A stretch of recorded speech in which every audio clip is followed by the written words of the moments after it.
ఢిల్లీ నుంచి ఢిల్లీ దాకా ఎదిగిన లీడర్ అన్నారు. రాముడు వదిలిన బాణమన్నవాడు, హనుమంతుడి చేతిలో ఉన్న ఆయుధం అన్నారు, ఆ అమ్మవారి అనుగ్రహం ఉన్న భక్తుడన్నవాడు. అందరు ఫ్యామిలీ కలిసి వాళ్ళ మధ్యలో ఏదో చిన్న గ్యాప్ వస్తే ఈ రకంగా రోడ్ల మీద పెడతారా? సంజయ్ అన్నని ఎదుర్కోలేకని ఈ రకంగా కుట్రమనేది దాన్ని చట్టంతో ఎదుర్కొంటాం. కానీ ఈ అనవసరంగా దొడ్డిదారిని వచ్చి ఈ రకంగా పోస్టర్లు పెట్టడం కానీ సంజయ్ అన్నని బదనాం చేస్తుంటే ఊరుకునే ప్రసక్తే లేదు. బరోబర్ తగిన సమాధానం చెప్తామని చెప్పేసి హెచ్చరించడం జరుగుతుంది. ఎగ్జాక్ట్లీ ఒక వేదికగా కూడా బండి సంజయ్ గారు ఒక వివాదాస్పదమైనటువంటి వ్యాఖ్యలు చేయడం జరిగింది. సో దీంట్లో మెయిన్గా నా కుటుంబాన్ని రోడ్డుకి లాగారు, ఎవరైతే దీంట్లో ఇన్వాల్వ్ అయినటువంటి వాళ్ళు ఎవరైతే ఉన్నారో వాళ్ళని తగలబెట్టేస్తా అని చెప్పి. సో ఎట్లా ఉంటుంది రానున్న రోజుల్లో ఎట్లాంటి పరిణామాలు ఉండబోతా ఉన్నాయి? ఒక్క రోజుతో రాలేదు సంజయ్ అన్న. ఆ రకంగా లేనిపోయిన ఆరోపణలు చేస్తుంటే ఎవరైనా ఎందుకు ఊరుకుంటాం? నీ పైన రాయేస్తాను ఊరుకుంటామా?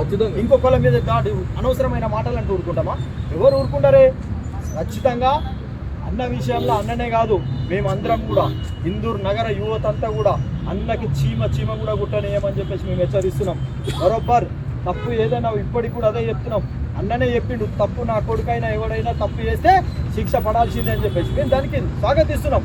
అంతే తప్ప ఈ రకంగా దొంగదారుల బదనాం చేసి రాజకీయంగా ఎదుర్కోలేక ఈ రోజైతే ఏదైతే ఇందూరు నగరంలో పోస్టర్ పెరిచినాయో ఇదే ఫస్ట్ అండ్ లాస్ట్.